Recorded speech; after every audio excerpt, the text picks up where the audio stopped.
retrouver pour Vie à Nova le magazine de votre quotidien. Rap, hip-hop, street art, ces pratiques culturelles et artistiques sont de plus en plus populaires en Corse comme ailleurs. Alors culture ou contre-culture, on en parle avec nos invités dans la deuxième partie de Vie à Nova. Et en troisième partie, direction Abidjan en Côte d'Ivoire avec Dakoui et Daltro qui nous emmènent aujourd'hui à la rencontre de Marie-Hélène Coste. Alors c'est pas en troisième partie, c'est en deuxième partie, pardon. Et le vendredi, par contre, en troisième partie, c'est notre équipe conseil, voyage, art de vivre qui prend les commandes avec Anne-Marie, Coralie et Mélanie. Réagissez avec le hashtag Viano et posez-nous toutes vos questions. Nous y répondrons en direct avec nos invités. Allez, à notre table, aujourd'hui, notre spécialiste S goûter, Sophie Dorazi. Sophie, bonjour. Au menu de Vie à Nova.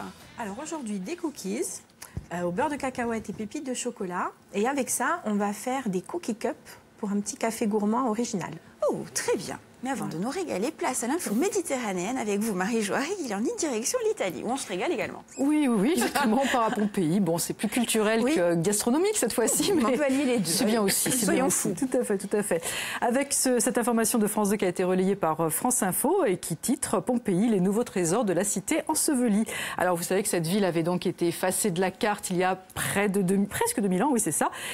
Et c'est quand même un des sites archéologiques les plus connus du monde, hein, franchement. Vous êtes dans la chasse au trésor. On va le trouver, Marie-Jo. On va le trouver. Pas. Non, mais à Pompéi, on va partir tous les deux. Vous soulevez une pierre, il y a un trésor à Pompéi. C'est merveilleux. D'ailleurs, il ne faut pas toucher, d'ailleurs. Non. Enfin, c'est là, vous savez aussi qu'ont été découverts les corps surpris des habitants qui avaient été surpris justement par cette éruption du Vésuve. Donc, il y a aussi ces images qui sont assez connues de ces corps étonnants, pétrifiés, hein, finalement.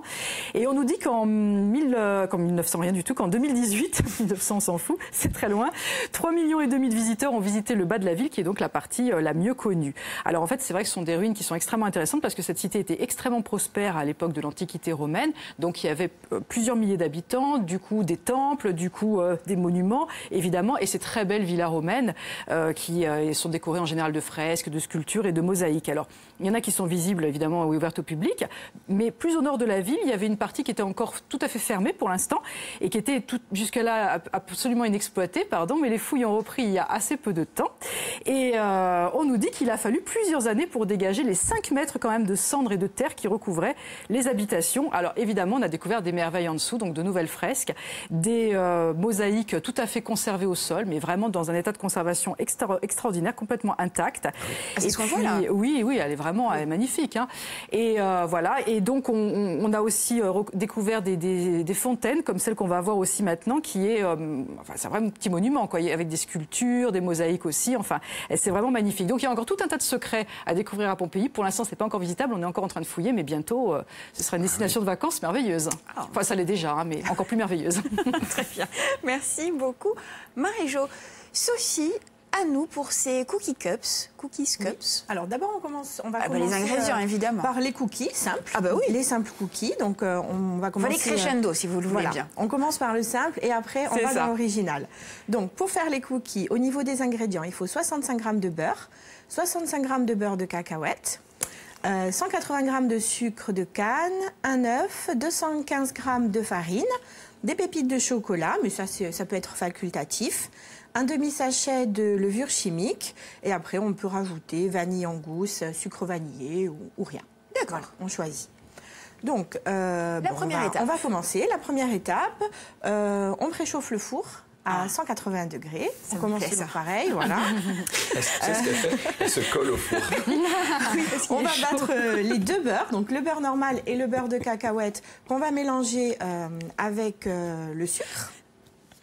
Donc ça, c'est toujours, en général, vous remarquez que c'est toujours la première étape, les beurres et le sucre, ce qui va nous permettre d'avoir notre petit mélange blanchi qui doit vraiment doubler de volume, être bien lisse, bien blanchi, voilà, ok.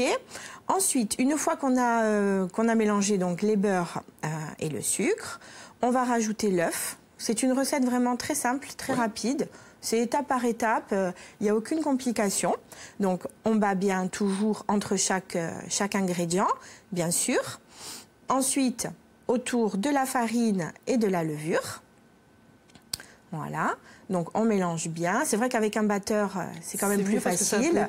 On peut aussi avoir un petit batteur à main, manuel, tout simple. Voilà. Là, on voit que la pâte se détache du bol. Elle est faite. On rajoute les pépites de chocolat.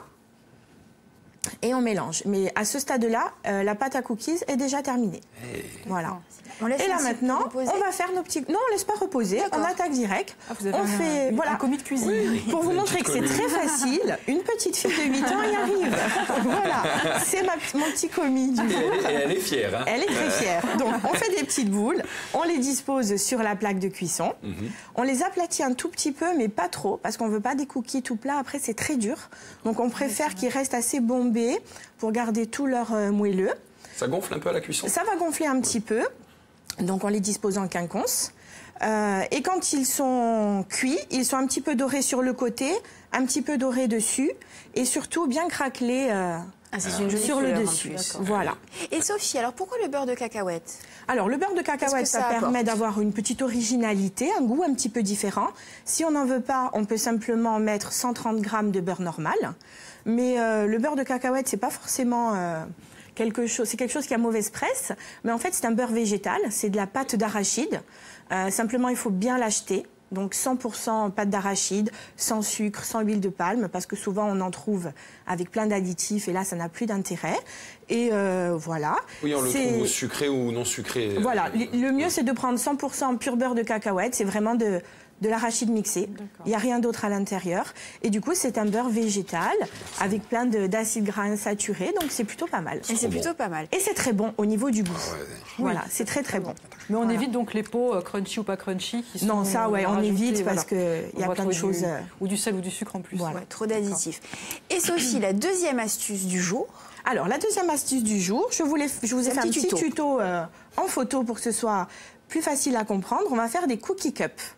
Donc, avec cette même pâte à cookies, étape numéro 1, on l'étale sur environ 1 cm d'épaisseur et on découpe des cercles au couteau ou avec un emporte-pièce. Et on va foncer cette pâte sur des moules à muffins à l'envers. Vous voyez, ils sont retournés. Ça y est, je vois que le... Normalement, voilà, on le met à l'envers, on fonce notre pâte. Sur l'image 2. Voilà, sur l'image 2. On fait cuire 10 minutes. Tu retournes ton On le met à l'envers, on le retourne. compris. Voilà. J'en suis encore cookie, moi.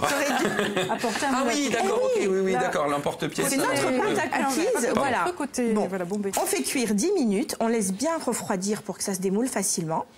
Et on obtient une petite coupelle en cookies, comme on a ici par exemple. Ah, c'est pas mal. Pour la décorer, on la trempe dans du chocolat fondu. On peut rajouter dessus des petits éclats de noisettes, des petits éclats de pistache.